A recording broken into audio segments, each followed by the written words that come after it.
Gerobak itu reot dan tua, tapi di dalamnya tersimpan doa paling sakral. Ketika seorang polisi menganiayanya, ia tak tahu doa itu akan mendatangkan seseorang pulang menegakkan kehormatan ibunya.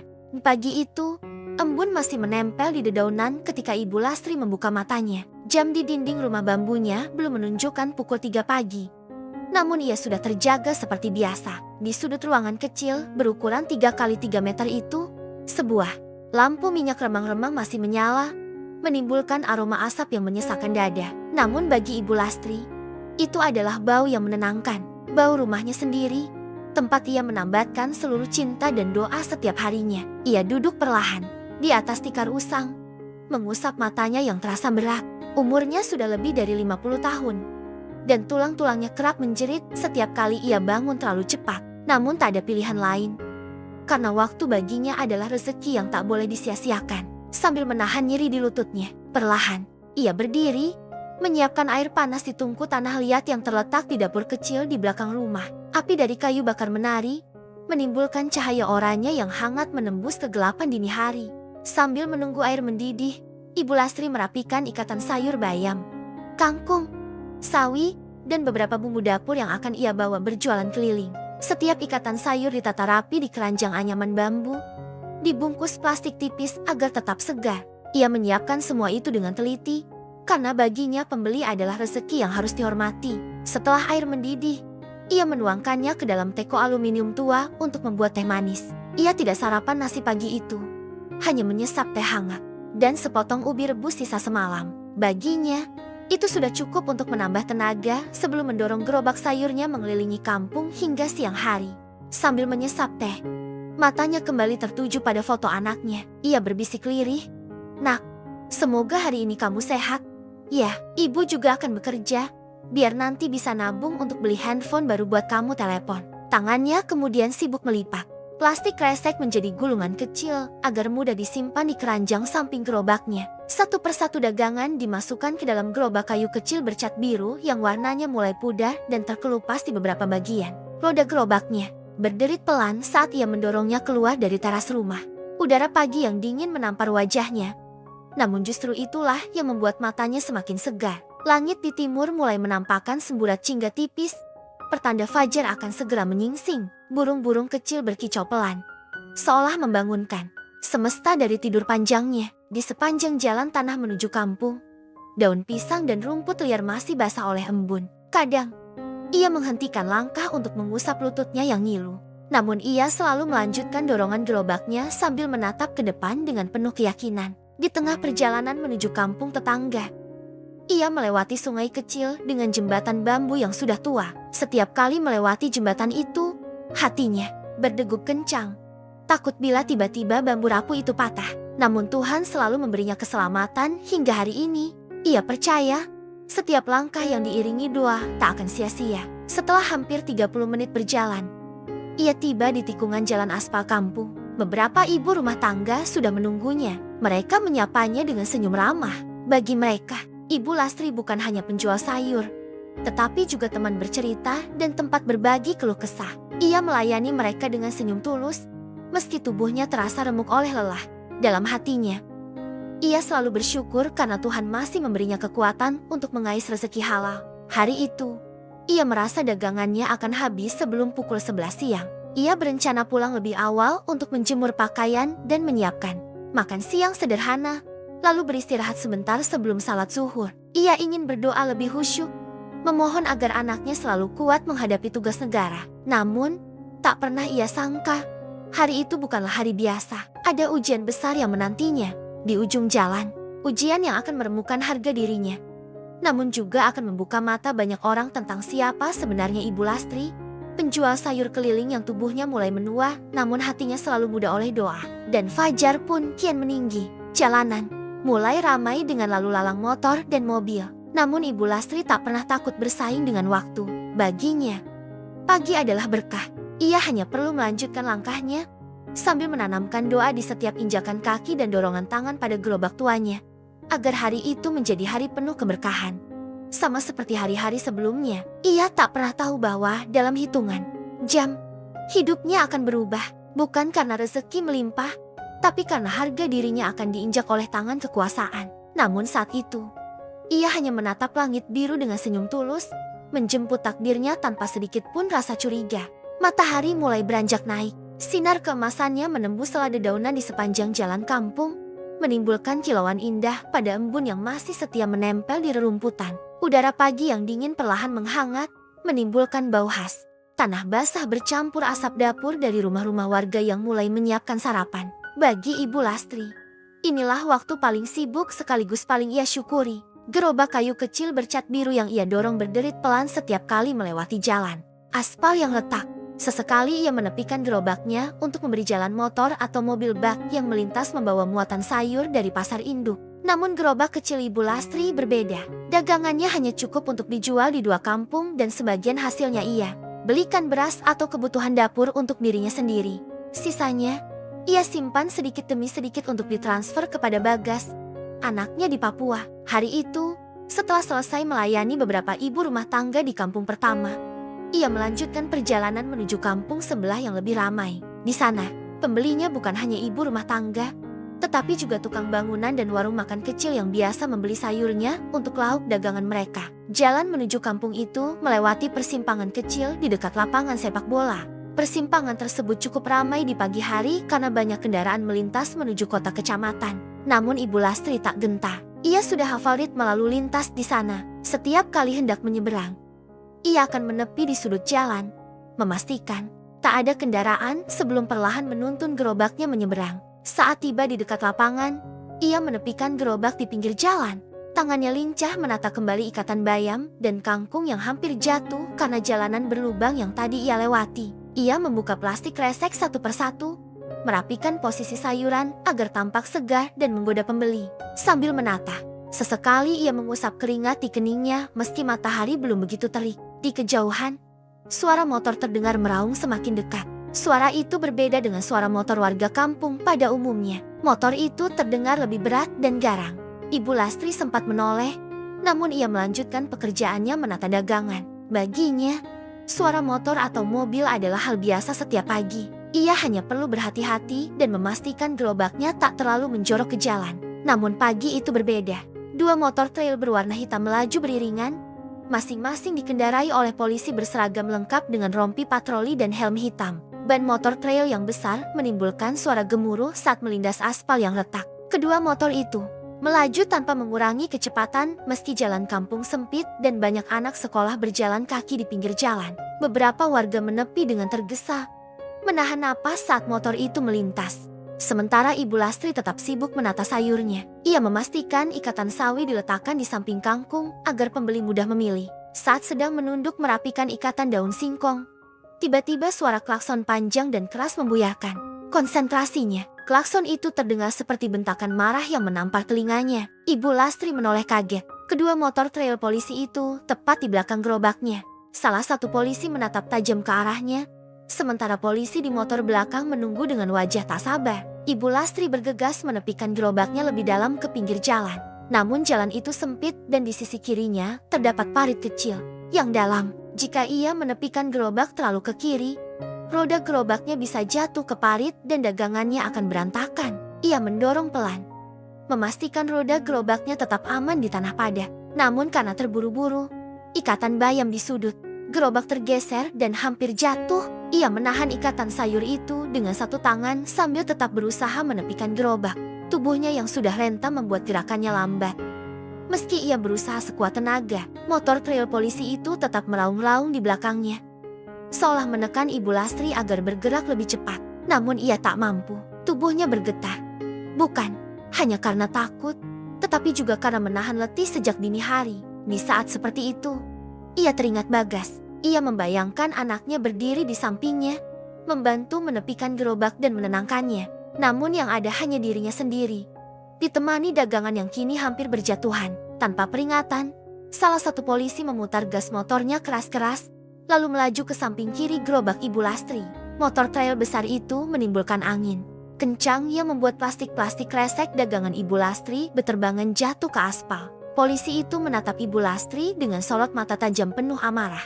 Dalam hitungan detik, polisi itu menepikan motornya di depan gerobak, lalu turun dengan gerakan kasar, berjalan mendekat sambil melepas helmnya. Warga sekitar hanya menatap dari jauh.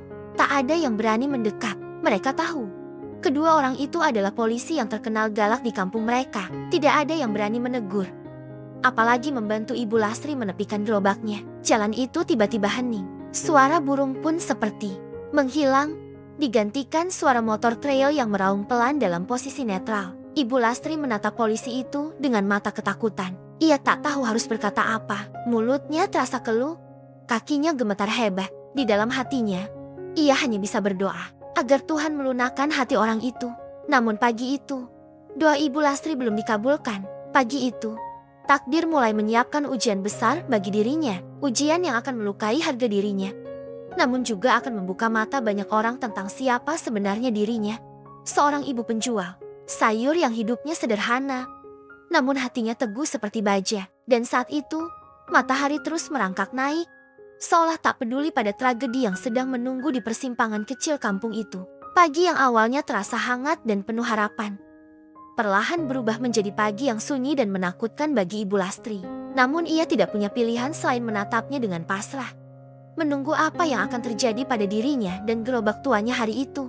Suasana di persimpangan kampung itu mendadak sunyi. Angin pagi yang tadinya semilir terasa menenangkan kini berubah menusuk kulit, menambah dingin yang menyesakan dada Ibu Lastri. Polisi berseragam lengkap itu berdiri tegak di depan gerobaknya. Helm hitamnya ia pegang di tangan, sementara matanya menatap tajam, menodai pagi dengan aura kemarahan yang menakutkan. Wajah polisi itu keras, rahangnya menonjol dengan kumis tipis di atas bibirnya. Tubuhnya tegap berisi, menandakan latihan fisik yang rutin. Namun yang paling menakutkan bagi Ibu Lastri bukan tubuh besar itu, melainkan sorot mata sang polisi yang seolah siap menelan siapapun yang menentangnya. Polisi kedua masih duduk di atas motor trail di belakang, menunggu sambil mengetukkan jarinya pada stang motor dengan gelisah. Ibu Lastri berusaha menahan gemetar tangannya. Ia menepikan gerobak lebih dalam meski tanah di tepi jalan mulai gembur dan roda kayunya beberapa kali tersangkut batu kecil. Ikatan bayam dan kangkung di sisi gerobak nyaris jatuh lagi, membuat tangannya harus bekerja cepat menahannya sebelum berserakan di tanah. Polisi itu berjalan mendekat dengan langkah keras, seolah ingin memastikan setiap mata yang menonton mengerti siapa penguasa jalanan hari itu. Sepatu but hitamnya menimbulkan suara duk berat di atas aspal yang mulai retak. Dadanya naik turun menahan amarah yang seolah tak memiliki alasan logis selain keegoisan kekuasaan. Orang-orang mulai berkumpul di kejauhan, menatap diam tanpa suara. Beberapa pedagang lain yang biasa berjualan di pinggir lapangan menahan napas, takut kejadian itu akan menimpa mereka suatu hari nanti. Anak-anak sekolah yang lewat juga menatap dengan mata takut, menunduk sambil berjalan cepat agar tak dimarahi polisi itu. Saat jarak mereka hanya 1 meter, polisi itu menatap Ibu Lastri dengan tatapan merendahkan.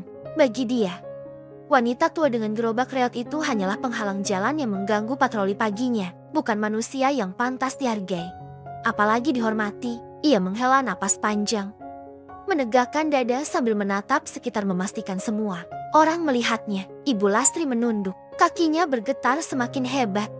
Lututnya nyaris tak mampu menahan berat tubuhnya. Ia mencoba membuka mulut, ingin meminta maaf, namun suaranya tak keluar. Yang terdengar hanya hembusan napasnya yang tercekat oleh rasa takut. Dalam hatinya, ia berdoa agar polisi itu cukup menegur dan pergi. Ia sudah tua.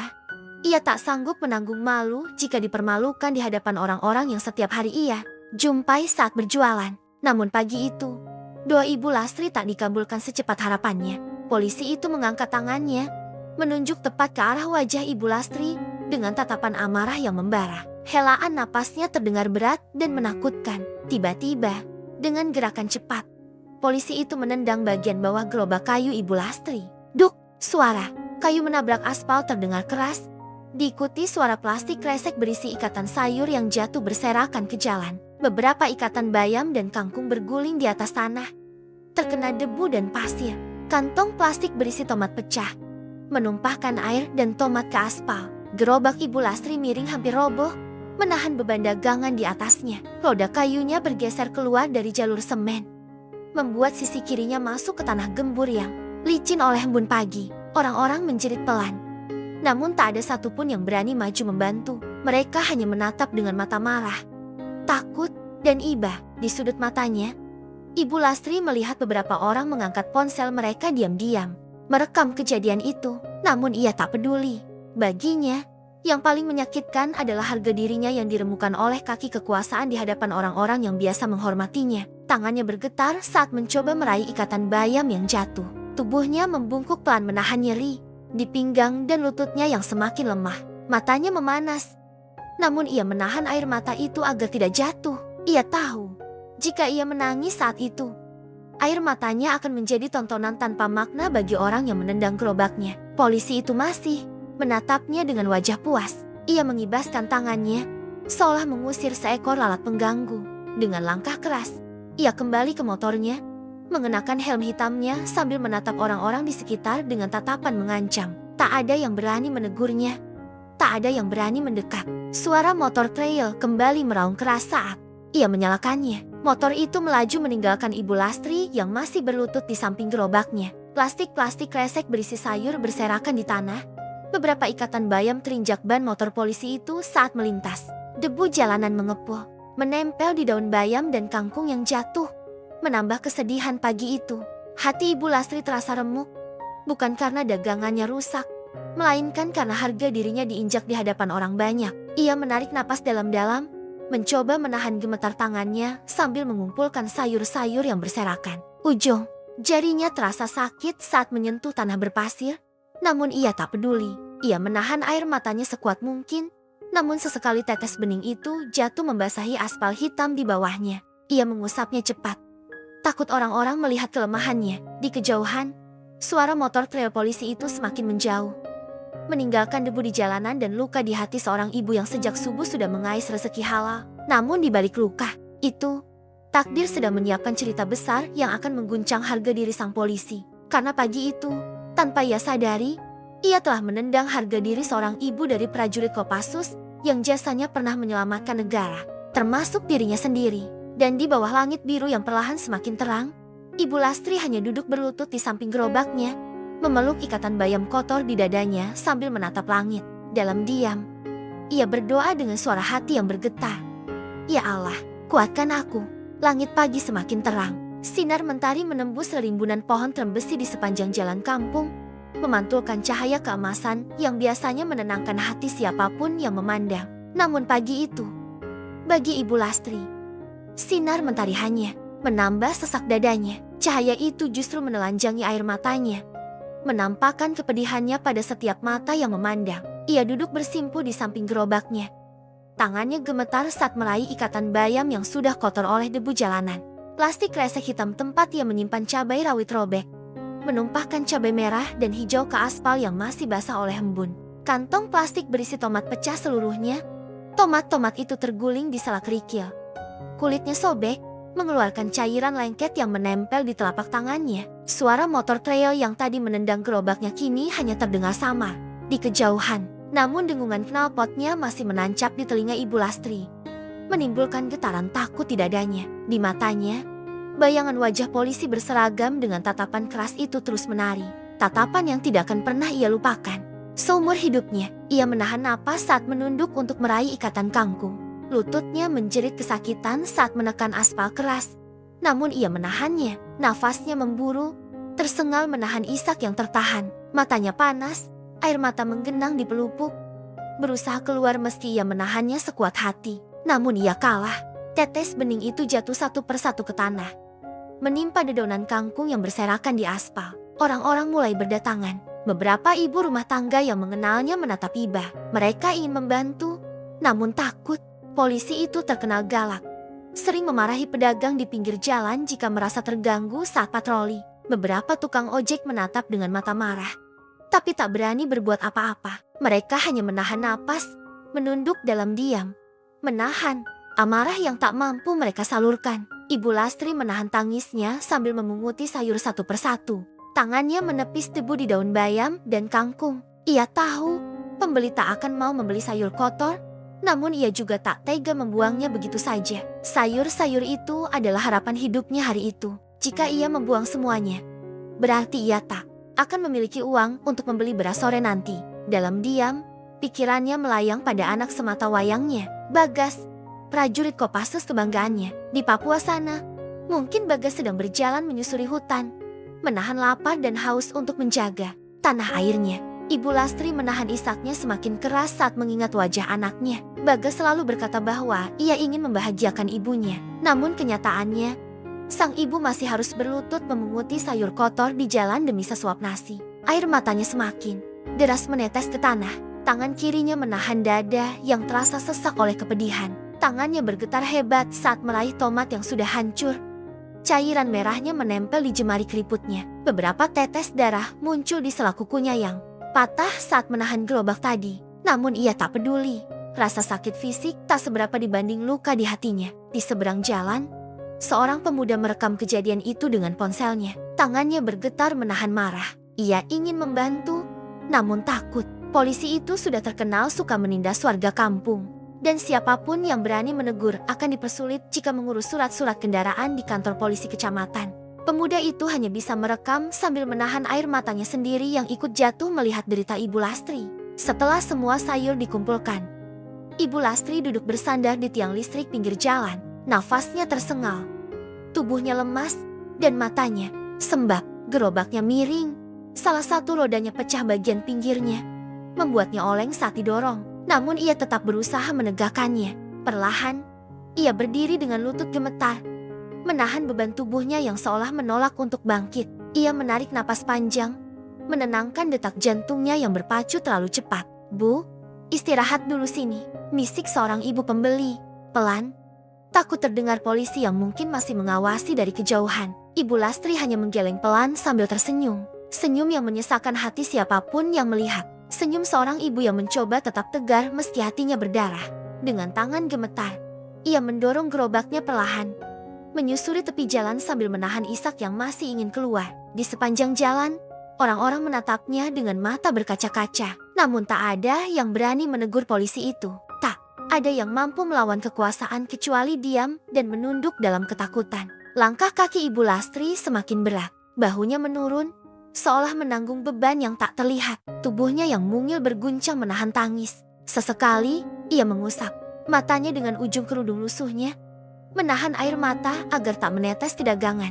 Namun setiap kali ia menatap sayur-sayurnya yang kotor oleh debu jalanan, hatinya kembali tercabik. Saat tiba di ujung jalan kampung, ia berhenti sejenak. Nafasnya tersengal, dadanya terasa sesak, dan matanya memandang lurus ke depan dengan pandangan kosong. Di kejauhan, ia melihat langit biru membentang indah, seolah menertawakan nasibnya. Ia menatap langit sambil menahan air mata, seolah bertanya pada Tuhan, "Apa salahku sampai aku diperlakukan seperti ini?" Namun tak ada jawaban, hanya desir angin lembut yang menepuk pipinya, mengeringkan sisa air mata yang menetes diam-diam. Pagi itu, harga diri Ibu Lastri diremukan oleh arogansi kekuasaan. Namun ia tak punya pilihan selain melanjutkan hidup. Baginya, menyerah bukanlah pilihan. Karena di tempat jauh di ujung timur sana, ada seorang anak yang menunggu doa ibunya setiap hari. Ada seorang prajurit yang menahan dingin, lapar, dan peluru demi merah putih. Ia tak boleh menyerah hanya karena ditendang oleh manusia yang merasa berkuasa di atas tanah Tuhan. Dengan sisa tenaga, ia mendorong gerobaknya perlahan, menapaki jalanan kampung menuju pembeli berikutnya. Namun di dalam dadanya, luka itu akan tetap ada, menganga, dan menunggu takdir berikutnya untuk menjahitnya. Hari itu berlalu dengan langkah berat bagi Ibu Lastri. Setelah insiden di persimpangan kampung, ia menepi di halaman masjid kecil untuk menenangkan diri. Tubuhnya terasa remuk, bukan hanya oleh lelah mendorong gerobak sejak subuh, tetapi juga oleh tekanan batin yang mencabik harga dirinya. Ia duduk di samping gerobaknya, meneguk air putih dari botol plastik bekas yang selalu ia bawa di kantong kresek. Air itu terasa hambar di lidahnya, menambah getir di dadanya. Tak ada pembeli di masjid itu. Dagangannya sebagian besar kotor oleh debu jalanan.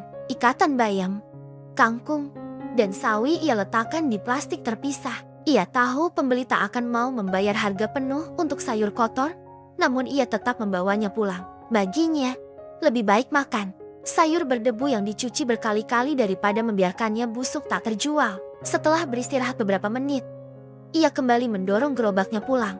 Jalannya lambat, lututnya terasa panas dan ngilu setiap kali menahan beban gerobak di jalan menurun. Di sepanjang perjalanan, orang-orang menatapnya dengan iba, namun tak ada satupun yang berani menanyakan apa yang terjadi. Mereka hanya melihat plastik-plastik kresek kotor yang menumpuk di gerobaknya dan mata Sembab yang sudah kehabisan air mata. Siang itu, ia sampai di rumah sebelum azan zuhur berkumandang. Rumah bambunya yang sunyi menyambutnya dengan keheningan yang menenangkan sekaligus menyakitkan. Ia menurunkan dagangan satu persatu, meletakkannya di atas tikar tua di ruang depan. Ia menatap sayur-sayur itu sambil menahan tangis.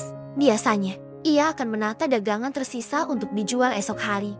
Namun hari itu ia hanya menatap kosong, tak mampu menggerakkan tangannya. Di sudut ruangan, foto Bagas tersenyum kepadanya. Senyum itu seolah menegurnya dengan lembut, memberi kekuatan di tengah amarah dan sakit hati yang membara. Perlahan, ia bangkit menuju kamar mandi, berwudu dengan air sumur yang dingin, lalu menunaikan salat zuhur dengan khusyuk meski hatinya perih.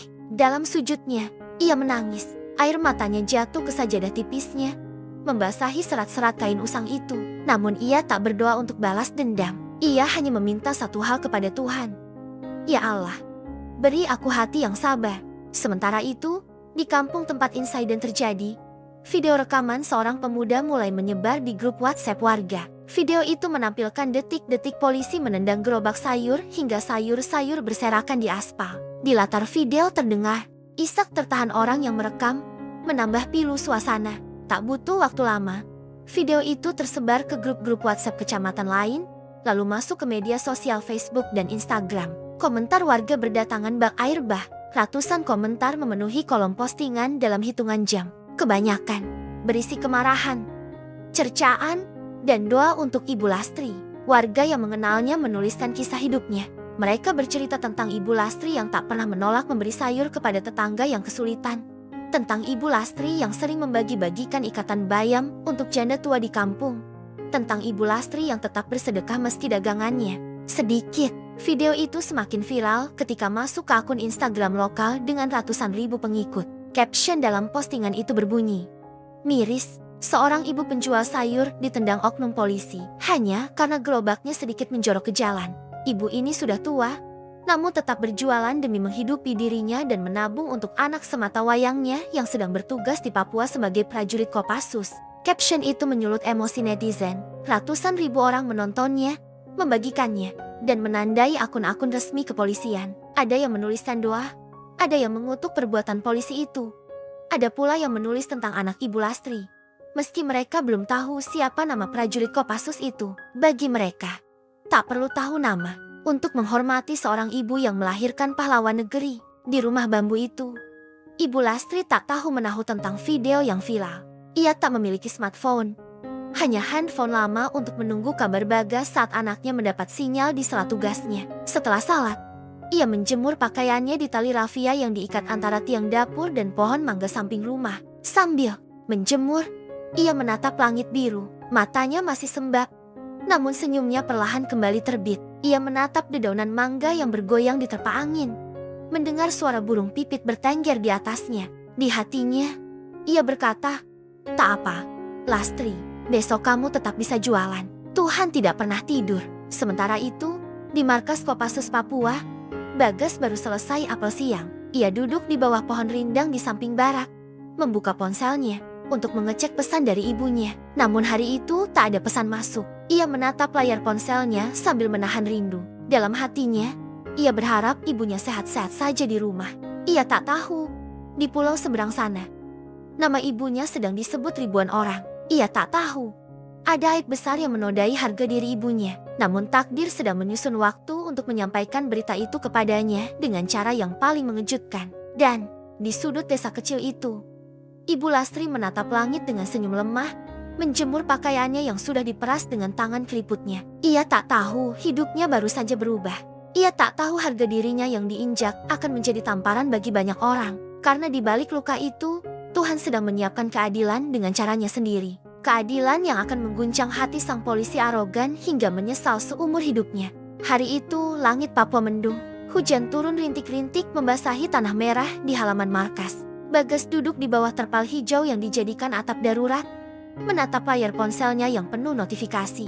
Sejak subuh, ponselnya tak berhenti bergetar. Grup WhatsApp alumni sekolahnya ramai menandainya di sebuah video. Awalnya ia tak peduli. Ia mengira hanya video candaan antar teman. Namun saat ia membuka salah satunya, Hatinya seketika seperti diremas oleh tangan besi. Dalam video itu, terlihat seorang wanita tua mengenakan kerudung biru kusam, menunduk sambil menepikan gerobak sayur di pinggir jalan. Tiba-tiba, seorang polisi turun dari motor trail besar, menendang bagian bawah gerobak kayu itu hingga sayur-sayur berserakan di tanah. Suara plastik kresek berisi tomat pecah terdengar jelas. Diiringi isak kecil perekam video. Video itu menampilkan ibu itu berlutut, memunguti satu persatu ikatan bayam dan kangkung yang kini kotor berdebu. Bagas menatap layar ponselnya tanpa berkedip. Napasnya tercekat. Dada kirinya terasa sesak, seolah ada batu besar menimpanya. Jantungnya berdegup cepat, menimbulkan dengung di telinganya. Matanya panas, namun ia menahan air matanya agar tak jatuh. Perlahan, tangannya bergetar saat menyentuh layar untuk memperbesar gambar. Di antara kerudung lusuh dan gerobak reot itu, ia mengenali wanita dalam video itu. Itu ibunya, itu Ibu Lastri. Seketika, aliran darah Bagas mendidih. Ia mengepalkan tangan begitu kuat hingga buku-bukunya memutih. Tubuhnya menegang, rahangnya mengeras. Beberapa rekannya di samping menatap heran, menanyakan apa yang terjadi. Namun Bagas tak menjawab. Matanya hanya menatap layar ponsel, menatap wajah ibunya yang tertunduk menahan air mata saat memunguti tomat-tomat pecah di aspal. Tangannya menelusuri kolom komentar. Ratusan komentar berisi doa dan amarah kepada oknum polisi itu. Namun semua komentar hanya menulis ibu penjual sayur. Tak ada yang tahu siapa sebenarnya ibu itu, kecuali Bagas. Ia menatap nama akun Instagram yang memposting video itu, lalu menutup ponselnya perlahan. Nafasnya masih tersengal. Dadanya bergemuruh hebat menahan emosi yang membara. Ia berdiri, melangkah cepat menuju barak untuk mengambil senjata dan perlengkapannya. Namun langkahnya terhenti. Ia menatap senjata SS-2V4 di rak besi, menatap baret merah yang tergantung di dinding barak. Tiba-tiba, wajah ibunya muncul di benaknya.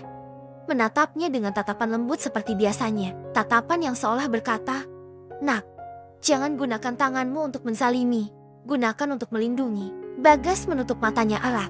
Ia menarik napas dalam, menenangkan detak jantungnya yang berdegup kencang. Ia menurunkan tangannya perlahan, meninggalkan senjata itu di rak. Ia tahu, ia tak boleh pulang membawa dendam dan kemarahan. Ia harus pulang membawa keberanian, menegakkan harga diri ibunya tanpa melanggar kehormatannya sebagai prajurit Kopassus. Hari itu juga, ia menghadap komandannya. Dengan suara bergetar menahan emosi, ia meminta izin cuti mendadak untuk pulang ke Jawa. Komandannya menatapnya dalam diam, menunggu penjelasan. Bagas mengeluarkan ponselnya, memperlihatkan video ibunya yang ditendang polisi. Sang komandan menatap layar ponsel itu dengan wajah kaku. Matanya menajam, menahan amarah yang sama seperti yang dirasakan Bagas. Tak banyak kata yang keluar dari mulut sang komandan. Ia hanya menepuk bahu Bagas pelan sambil berkata, "Pulanglah. Tegakkan kehormatan ibumu dengan cara yang benar. Saya izinkan." Bagas menunduk hormat. Matanya panas menahan air mata. Namun ia segera menegakkan tubuhnya dan memberi hormat dengan gagah. Setelah mengurus izin dan persenjataan, ia keluar dari barak dengan langkah cepat. Hujan rintik-rintik menetes di wajahnya, menyamarkan air mata yang akhirnya jatuh juga dari pelupuk matanya. Di sepanjang jalan menuju bandara kecil di kota, Bagas menatap lembatnya hutan Papua. Di dadanya hanya ada satu doa. "Ya Allah, izinkan aku pulang dan menegakkan harga diri ibuku." Sementara itu, di rumah bambu kecil di ujung desa Jawa Timur, Ibu Lastri duduk menekuk lutut di samping tungku tanah liatnya. Api kayu bakar menari perlahan, menimbulkan cahaya jingga di wajah tuanya yang sembab. Sambil menunggu air mendidih untuk membuat teh manis, ia menatap foto Bagas di dinding bambu. Senyum lembutnya muncul, meski hatinya masih perih. Dalam diam, ia berbisik pada Tuhan, "Ya Allah, jagalah anakku, jangan biarkan dia tahu aib ibunya hari ini." Namun Tuhan memiliki rencana lain. Karena di udara, pesawat militer kecil yang membawa Bagas telah lepas landas. Di kursi penumpang, prajurit Kopassus itu duduk menatap jendela, menahan gemetar di tangannya. Ia pulang membawa dendam yang bukan untuk balas melukai, melainkan dendam untuk menegakkan kehormatan seorang ibu yang telah melahirkannya dengan doa dan air mata. Dan di langit kelabu Papua, hujan turun semakin deras, seolah menyiapkan bumi untuk menampung air mata yang akan jatuh di tanah Jawa. Langit desa itu pagi ini cerah. Matahari menampakkan wajahnya di ufuk timur, menembus sela pepohonan jati yang mulai menggugurkan daun. Burung-burung gereja berkicau ramai di atap rumah-rumah warga, menyambut hari baru dengan semangat hidup mereka yang tak pernah padam. Namun pagi itu, semangat Ibu Lastri belum pulih. Tubuhnya terasa berat saat menyiapkan dagangannya. Tangannya gemetar saat mengikat bayam dan kangkung yang masih tersisa dari kemarin. Bekas air matanya masih terlihat di sudut mata, menyisakan garis merah yang menandakan ia menangis semalam suntuk. Ia menata sayur dengan hati-hati di gerobak biru tuanya. Roda kayu gerobak itu kini dililit kawat dan tambang kecil karena pecah bagian sampingnya akibat ditendang kemarin. Gerobak itu sudah tidak seimbang. Jika salah menaruh beban, akan miring dan menumpahkan seluruh dagangannya. Namun Ibu Lastri tak punya pilihan. Hanya gerobak itu satu-satunya mata pencahariannya. Dengan langkah pelan, ia mendorong gerobaknya keluar rumah. Pagi itu terasa sunyi, meski kicau burung ramai terdengar. Di sepanjang jalan tanah menuju aspal kampung, orang-orang menatapnya dengan mata iba. Video dirinya yang ditendang polisi sudah tersebar ke seluruh warga. Tak ada yang berani menanyakan langsung. Hanya tatapan simpati dan senyum kaku yang menyambutnya. Namun baginya, tatapan itu justru menambah sesak di dadanya. Ia menepikan gerobak sejenak di depan warung Bu Rohmah, menatap plastik kresek berisi tomat yang kulitnya sudah mulai keriput. Tangannya gemetar, matanya menerawang jauh ke depan. Di dalam dadanya, ia hanya berharap satu hal pagi itu. Semoga hari ini tak ada yang menendang gerobaknya lagi. Sementara itu, di jalan raya kabupaten, sebuah mobil taktis militer melaju pelan. Di dalamnya, duduk Bagas mengenakan seragam Kopassus. Loreng hijau dengan baret merah terlipat di paha kirinya. Matanya menatap lurus ke depan. Rahangnya mengeras menahan gemuruh amarah yang sejak kemarin menyesaki dadanya. Tangannya mengepal erat di pangkuannya, menahan gemetar yang tak terbendung. Setiap kilas bayangan wajah ibunya di video itu muncul di benaknya. Dadanya terasa diremas, menimbulkan perih yang tak sanggup diucapkan dengan kata. Mobil itu berhenti di pertigaan kampung. Bagas turun dengan langkah tegap. Sepatu las hitamnya menimbulkan suara berat setiap menapak aspal. Warga yang melihatnya terkejut. Mereka mengenal Bagas. Mereka tahu dia anak Ibu Lastri. Namun mereka tak pernah melihat Bagas pulang dengan seragam lengkap dan wajah setegang itu. Warga menatapnya diam, menahan napas, seolah tahu akan ada badai yang terjadi hari ini. Bagas berjalan cepat menyusuri jalan kampung, melewati anak-anak sekolah yang menatapnya dengan kagum dan takut sekaligus. Tubuhnya tegap, dadanya bidang, dan sorot matanya tajam menembus siapapun yang menatapnya. Di tangannya, ia menggenggam ponsel yang menampilkan foto polisi yang menendang gerobak ibunya. Foto itu ia dapatkan dari media sosial dan grup WhatsApp warga. Ia menghafal wajah itu, mengunci di dalam ingatannya, memastikan tak ada celah bagi orang itu untuk lari dari tanggung jawab. Sesampainya di rumah, Bagas menatap halaman bambu kecil itu dengan mata panas.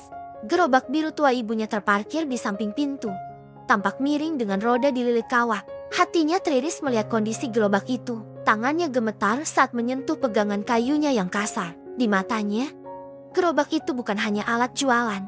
Gerobak itu adalah saksi perjuangan seorang ibu membesarkannya hingga menjadi prajurit Kopassus. "Bu," bisiknya pelan meski ibunya belum keluar. Tak lama, terdengar suara langkah pelan dari dalam rumah. Ibu Lastri muncul mengenakan kerudung biru lusuh yang sama seperti di video. Matanya membesar saat melihat Bagas berdiri di halaman dengan seragam lengkap. Tangannya menutup mulut, menahan isak yang tiba-tiba menyesak dadanya. Air matanya mengalir deras tanpa bisa dibendung. Tubuhnya gemetar, lututnya lemas. Hampir saja ia roboh jika tidak bersandar pada dinding bambu. Bagas menatap ibunya dengan mata merah, namun ia menahan tangisnya. Ia menegakkan tubuh, menahan dada kirinya yang bergemuruh hebat. Perlahan, ia melangkah maju, menunduk mencium tangan keriput itu dengan penuh hormat. Di dadanya, hanya ada satu kalimat yang berputar tanpa henti. "Ibu, maafkan aku. Maaf aku tidak ada di sampingmu saat kau dihina seperti itu." Ibu Lastri hanya menangis sambil mengelus kepala anaknya. Tak ada kata keluar dari bibirnya. Hanya isak tertahan yang menyayat hati siapapun yang mendengarnya. Bagas menatap wajah ibunya yang penuh keriput, menyimpan ribuan luka kehidupan yang tak pernah ia tahu sepenuhnya. Namun hari itu, ia bersumpah pada dirinya sendiri, tidak akan ada lagi yang berani menyakiti ibunya di hadapannya. Setelah menenangkan ibunya, Bagas berganti pakaian dengan kaos hitam dan celana taktikal. Ia duduk di kursi bambu samping rumah, menatap foto polisi di ponselnya dengan tatapan tajam. Nafasnya teratur, Matanya fokus, dan detak jantungnya stabil seperti saat ia akan menjalankan operasi di hutan Papua. Bedanya, hari ini misinya bukan melawan kelompok bersenjata. Hari ini misinya menegakkan harga diri seorang ibu penjual sayur. Siang itu, Bagas melangkah keluar rumah, matahari tepat di atas kepala, menyinari wajahnya yang keras bak pahatan batu. Warga kampung menatapnya dengan diam. Anak-anak kecil berlari mengikutinya dari belakang, penasaran hendak kemana prajurit gagah itu. Bagas berjalan lurus menuju kantor polsek di ujung kecamatan. Langkahnya mantap, matanya tajam menatap setiap orang yang ia lewati. Di dalam dadanya, tak ada niat untuk melukai, tak ada dendam untuk membalas dengan kekerasan. Namun ada satu hal yang pasti ia bawa hari itu. Kehormatan. Kehormatan seorang ibu penjual sayur yang telah melahirkannya, mendidiknya dengan doa dan air mata hingga menjadi prajurit yang disegani lawan dan dihormati kawan. Dan di bawah terik matahari siang itu, bumi seolah menahan napas menunggu pertemuan. Dua manusia, satu merasa paling berkuasa di jalanan kampung, satu lagi menapaki bumi dengan kehormatan prajuritnya. Pertemuan yang akan menjadi puncak dari semua luka, puncak dari semua air mata, dan puncak dari doa-doa seorang ibu tua yang tak pernah meminta balas dendam, hanya meminta anaknya pulang dengan selamat dan menjadi anak yang menegakkan kebenaran. Langkah Bagas semakin dekat menuju polsek kecamatan. Jalan raya lengang siang itu. Hanya ada beberapa pedagang yang menutup lapak karena panas terik.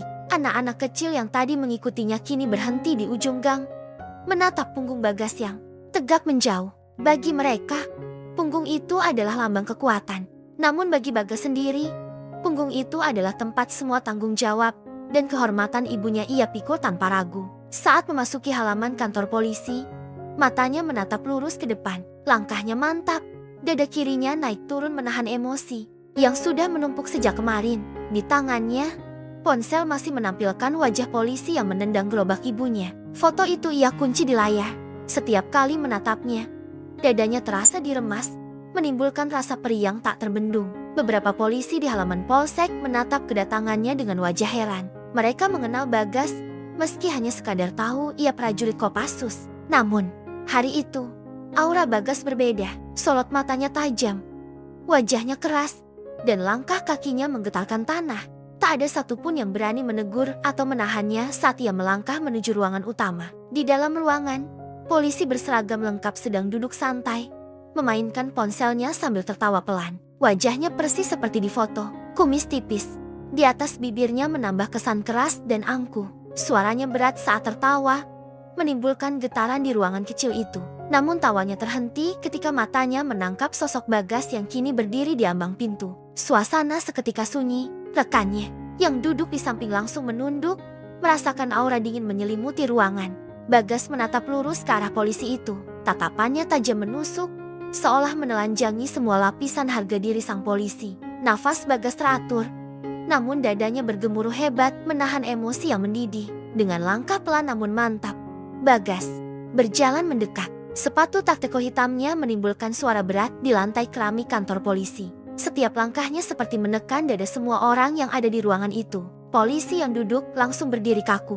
Matanya membesar menatap Bagas yang kini berdiri tepat 1 meter di depannya. Bagas menatap matanya dalam diam. Sorot matanya tajam, penuh wibawa, namun menahan badai emosi yang menari di balik pupil matanya. Ia mengangkat ponselnya, menampilkan foto polisi itu menendang gerobak ibunya. Tanpa kata, ia menatap sang polisi tepat di mata, memastikan laki-laki itu mengerti alasan kedatangannya. Ruangan sunyi, detak jam dinding terdengar begitu keras di telinga semua orang. Sang polisi menatap foto itu, lalu menatap Bagas dengan sorot takut yang perlahan muncul di matanya. Dadanya naik turun, napasnya memburu menahan gugup, tangannya bergetar kecil, berusaha menutupi rasa bersalah yang mulai menyesaki hatinya. Bagas menarik napas panjang, menahan getaran di dadanya. Dalam diam, ia menatap wajah laki-laki itu, menelusuri setiap kerutan dan garis angkuh di wajahnya. Perlahan, ia menunduk, menahan air mata yang tiba-tiba menggenang di pelupuk matanya. Ia menutup mata sejenak, menahan sesak yang mendesak dadanya. Dalam benaknya, wajah ibunya menari. Wajah yang menunduk saat memunguti sayur kotor di jalan. Wajah yang menahan tangis saat ditendang tanpa ampun oleh laki-laki di depannya. Wajah yang selama ini selalu menatapnya dengan cinta tanpa syarat, meski hidup tak pernah memberinya kemudahan. Bagas menegakkan tubuhnya, menatap polisi itu dengan tatapan tajam. Sorot matanya seolah berkata, "Aku tak akan melukaimu. Aku hanya ingin kau tahu siapa yang kau hina." Detik itu juga, salah satu perwira polisi masuk ke ruangan, menatap mereka dengan heran. Namun sebelum sempat bertanya, Bagas memberi hormat. Dengan tegas, suaranya berat, dalam, dan bergetar menahan emosi saat ia berbicara. "Izin, Pak, saya hanya ingin menyampaikan, wanita yang ditendang oleh polisi ini adalah ibu kandung saya. Saya, Serda Bagas, prajurit Kopassus, anak dari Ibu Lastri penjual sayur." Ruangan sunyi. Suara kipas angin tua menimbulkan decit pelan yang terdengar menakutkan. Polisi yang menendang Ibu Lastri menatap Bagas dengan mata membesar. Wajahnya pucat. Keringat menetes di pelipisnya. Lututnya lemas menahan gemetar. Detik itu juga, rasa malu, takut, dan penyesalan menamparnya bersamaan. Tubuhnya bergetar hebat. Tangannya menutup wajah, menahan air mata yang tiba-tiba jatuh. Bagas menatapnya tanpa berkedip. Tak ada kebencian di matanya. Hanya luka yang tak sanggup diungkapkan. Luka yang tidak butuh balas dendam dengan pukulan atau makian, melainkan balas dendam dengan harga diri dan kehormatan yang ia tegakkan hari itu. Perwira polisi menatap Bagas dengan mata berkaca-kaca. Perlahan, ia menepuk bahu Bagas, menunduk dalam kepada prajurit muda itu. Ia menoleh ke arah polisi yang menendang Ibu Lastri. Menatapnya tajam penuh kekecewaan. Suaranya pelan namun menampar telinga. Segera minta maaf pada ibunya. Tanpa menunggu waktu, polisi itu menunduk, lututnya lemas menahan malu. Ia keluar dari kantor dengan langkah gemetar, diikuti Bagas dan perwira lainnya. Matahari di luar menyambut mereka dengan terik yang membakar kulit. Namun bagi polisi itu, panas hari ini bukan apa-apa dibanding panas rasa malu yang membakar harga dirinya. Mereka berjalan menyusuri jalan kampung menuju rumah Ibu Lastri. Sepanjang jalan, warga menatap dengan diam, menahan napas melihat iring-iringan. Itu, di depan rumah bambu, Ibu Lastri sedang duduk di kursi bambu sambil menatap gerobaknya. Matanya membesar saat melihat Bagas datang bersama polisi. Tangannya gemetar, hatinya berdegup kencang menahan takut. Namun sebelum ia sempat berkata apapun, polisi itu berlutut di depannya. Tubuhnya gemetar hebat.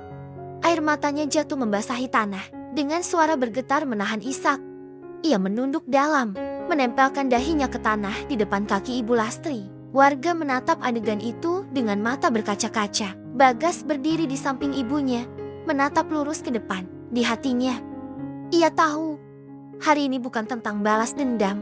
Hari ini tentang kehormatan. Seorang ibu penjual sayur yang telah melahirkan prajurit Kopassus penjaga merah putih. Dan kehormatan itu sudah kembali ia tegakkan dengan caranya sendiri. Langit siang itu begitu biru, seolah menertawakan kesombongan manusia yang merasa berkuasa di atas bumi Tuhan. Angin berhembus pelan menyejukkan hati Ibu Lastri. Di sudut matanya, air mata jatuh. Namun kali ini bukan air mata luka, melainkan air mata lega karena tahu anaknya pulang membawa kehormatan untuk dirinya. Hari itu menjadi hari paling berat dalam hidup polisi bernama Surya. Sejak pagi, rasa takut, malu, dan sesal bercampur menjadi satu, menekan dadanya hingga sulit bernapas. Setelah berlutut di hadapan Ibu Lastri, ia menunduk sepanjang jalan kembali. Ke polsek, warga menatapnya dengan diam. Tak ada makian, tak ada cacian. Namun justru tatapan diam itu menampar harga dirinya berkali-kali lebih menyakitkan daripada hinaan. Sesampainya di kantor, Surya langsung masuk ke ruang kerjanya. Tangannya gemetar saat membuka botol air minum di mejanya. Air itu ia teguk cepat, namun tenggorokannya terasa sempit, seolah menolak menelan air kehidupan hari itu. Tubuhnya lemas, jiwanya kosong. Di dalam kepalanya, wajah Ibu Lastri terus muncul. Wajah seorang ibu tua yang menatapnya dengan mata penuh luka. Namun tak ada kebencian di sana, hanya luka. Dan itu justru menyesakannya lebih dalam. Surya menutup matanya, menahan air mata yang mendesak keluar. Namun ia kalah. Tetesan bening itu jatuh menimpa berkas-berkas laporan di mejanya. Ia menutup wajah dengan kedua tangannya, menahan isak yang tiba-tiba meledak. Suara tangisannya pelan, namun menimbulkan getar di seluruh ruangan kecil itu. Tangis seorang laki-laki yang akhirnya menyadari kekuasaan yang ia banggakan selama ini tak ada artinya di hadapan air mata seorang ibu. Sementara itu, di rumah bambu kecil di ujung desa, suasana terasa tenang. Ibu Lastri duduk di kursi bambu di depan rumah, menatap halaman tanah yang ditumbuhi rumput liar. Di sampingnya, Bagas duduk bersila, menatap gerobak biru tua dengan roda yang masih terikat kawat. Hatinya menegang setiap kali menatap gerobak itu. Di matanya, gerobak itu adalah simbol perjuangan ibunya. Saksi bisu air mata, peluh, dan doa yang tak pernah putus. Bagas menatap ibunya dengan mata yang mulai memerah. Nafasnya bergetar pelan. Dengan suara lirih, ia berbisik di dalam hati. "Ibu, mulai hari ini, biarkan aku yang menanggung semuanya. Cukup ibu berdoa untukku." Ibu Lastri menoleh perlahan, menatap anaknya yang menunduk menahan tangis. Ia tersenyum, kecil. Meski matanya berkaca-kaca, perlahan, ia mengelus kepala Bagas, mengusap rambut pendek anaknya dengan lembut. Tangan keriput itu bergetar, menimbulkan getaran halus di kepala Bagas yang menunduk dalam diam. Namun elusan itu menenangkan badai di dadanya. Siang itu, beberapa wartawan datang ke rumah Ibu Lastri. Video permintaan maaf Surya sudah tersebar di media sosial dan televisi lokal. Warga kampung berbondong-bondong datang ke rumah bambu itu, membawa beras, minyak goreng, gula, bahkan pakaian baru untuk Ibu Lastri. Mereka menaruhnya di ruang depan, menumpuk hingga memenuhi tikar tua di lantai. Ibu Lastri hanya menatap semua itu dengan mata berkaca-kaca. Ia tak pernah meminta simpati. Namun hari itu, ia tak kuasa menolak. Karena ia tahu, semua itu adalah bentuk cinta dan hormat warga untuknya. Bagas menatap semua orang yang datang. Di matanya, ia melihat cinta kasih manusia yang selama ini ia jaga dengan darah dan peluh di hutan Papua. Namun hari itu, ia juga melihat ketidakberdayaan warga kampungnya.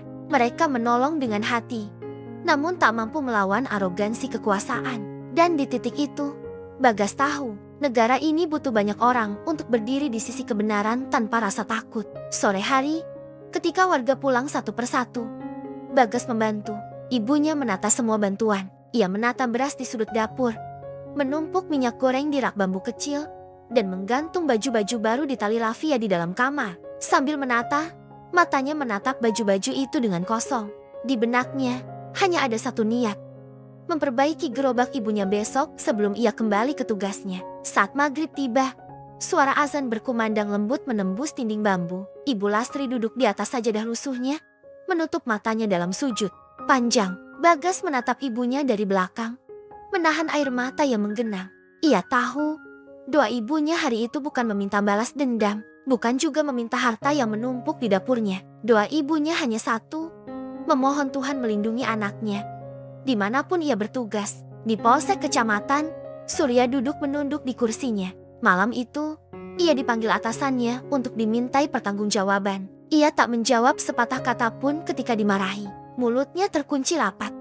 Matanya menatap lantai keramik dengan pandangan kosong. Di dalam dadanya, hanya ada satu kalimat yang berputar tanpa henti. "Apa yang sudah aku lakukan pada ibu itu?" Tangannya gemetar menahan sesal yang tak sanggup diungkapkan. Ia menutup matanya, menahan isak yang mendesak keluar. Namun di hatinya, sesal itu tak akan pernah selesai ditebus seumur hidupnya. Karena yang ia injak bukan hanya sayur dan gerobak tua, melainkan harga diri seorang ibu yang melahirkan prajurit penjaga merah putih. Dan malam itu, di langit desa kecil itu, bintang bersinar terang menembus atap bambu rumah Ibu Lastri. Cahaya itu menenangkan hati sang ibu, menenangkan hati sang anak, dan menegaskan pada semesta, doa seorang ibu adalah tameng terkuat yang tak akan pernah mampu ditembus oleh kesombongan manusia manapun. Pagi itu, sinar mentari menembus celah dinding bambu rumah Ibu Lastri, menimbulkan garis-garis cahaya keemasan di lantai tanah yang lembab. Udara terasa sejuk setelah semalaman hujan turun deras, membasahi pohon-pohon jati dan tanah merah di pinggir kampung. Di dapur, suara kayu bakar berdelak pelan saat api mulai menyala. Bau harum teh manis bercampur wangi asap kayu menenangkan suasana rumah kecil itu. Ibu Lastri duduk di samping tungku, menatap gelas teh panas di depannya. Tangannya yang keriput menggenggam erat gelas kaca bening itu, merasakan hangatnya menembus kulit yang menua. Di matanya, terbayang wajah Bagas semalam. Anak itu duduk di sampingnya setelah syalat Isya berjamaah, menatapnya dengan mata berkaca-kaca namun menahan tangis. Bagas meminta maaf karena harus kembali ke Papua hari ini. Tugas negara tak bisa ia tunda lebih lama. Pagi itu, Bagas bangun sebelum subuh.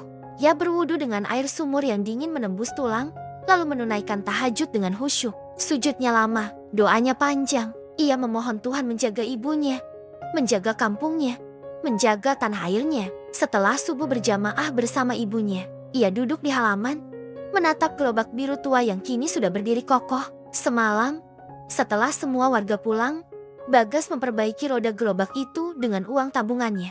Ia mengganti roda kayu itu dengan roda besi baru, memasang bantalan karet agar lebih ringan didorong ibunya. Tangannya mengusap pegangan kayu gerobak itu perlahan. Di matanya, gerobak itu kini bukan hanya alat jualan. Gerobak itu adalah simbol kehormatan ibunya. Gerobak itu adalah saksi cinta, perjuangan, dan doa yang selama ini membesarkannya menjadi prajurit Kopassus. Dan hari ini, sebelum ia pergi, ia ingin memastikan ibunya tak lagi merasa hina mendorongnya. Saat matahari mulai meninggi, mobil taktis militer menjemput Bagas di depan rumah. Suara mesin diesel yang berat menggema di kampung kecil itu. Anak-anak sekolah berhenti berjalan, menatap mobil itu dengan kagum. Beberapa warga keluar rumah, menatap Bagas dengan mata berkaca-kaca. Bagi mereka, Bagas bukan hanya prajurit Kopassus, ia adalah kebanggaan kampung. Anak Ibu Lastri penjual sayur, yang namanya kini harum di mana-mana. Bagas menatap ibunya yang berdiri di depan pintu rumah. Tubuh tua itu dibalut kain batik dan kerudung biru yang sama seperti di video viral kemarin. Namun hari ini, wajahnya bersinar cerah. Matanya berbinar menatap anaknya, meski sembab karena menangis semalaman. Perlahan, Bagas melangkah mendekat. Ia mencium tangan keriput itu, lalu menunduk, menempelkan keningnya di punggung tangan ibunya. Air matanya menetes tanpa bisa ditahan. Suaranya bergetar pelan saat berbisik, "Ibu, doakan Bagas." "Ya." Ibu Lastri mengusap kepala anaknya pelan, menahan isak yang menyesak dadanya. Hatinya perih melepas kepergian anak semata wayangnya. Namun di saat yang sama, hatinya bangga, karena ia tahu, anak yang ia lahirkan dengan susah payah itu bukan hanya menjadi kebanggaannya, tapi juga kebanggaan negeri. Bagas berdiri tegap, memberi hormat dengan mata berkaca-kaca. Ibu Lastri menatapnya sambil tersenyum. Tangannya gemetar saat membalas salam hormat anaknya dengan menangkupkan kedua tangannya di dada. Di matanya, ia menatap anaknya lama, seolah ingin mengabadikan wajah itu dalam ingatan sebelum kembali pada sepinya. Mobil taktis itu melaju perlahan, meninggalkan kampung kecil dengan debu tanah merah mengepul di belakangnya. Di dalam mobil, Bagas menatap jalan kampung yang semakin jauh.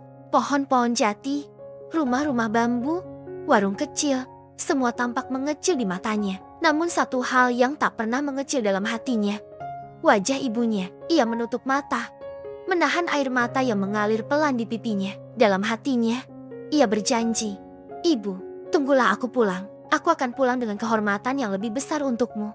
Sementara itu, di rumah bambu, Ibu Lastri duduk di kursi bambu samping pintu. Tangannya menatap pegangan gerobak yang kini berdiri kokoh dengan roda besi baru. Bibirnya tersenyum kecil, matanya menatap langit biru, menahan air mata yang menetes. Perlahan, ia berbisik pelan, "Terima kasih, ya Allah. Kau berikan aku anak yang menjaga kehormatanku. Aku tak meminta apapun lagi selain keselamatan untuknya." Hari itu berlalu dengan tenang. Matahari terbenam perlahan di ufuk barat, menimbulkan semburat cingga keemasan yang menyelimuti kampung kecil itu. Burung-burung pipit kembali ke sarang, ayam-ayam kampung berkokok pelan menjemput malam. Di bawah langit senja, Ibu Lastri menatap gerobaknya dengan senyum damai.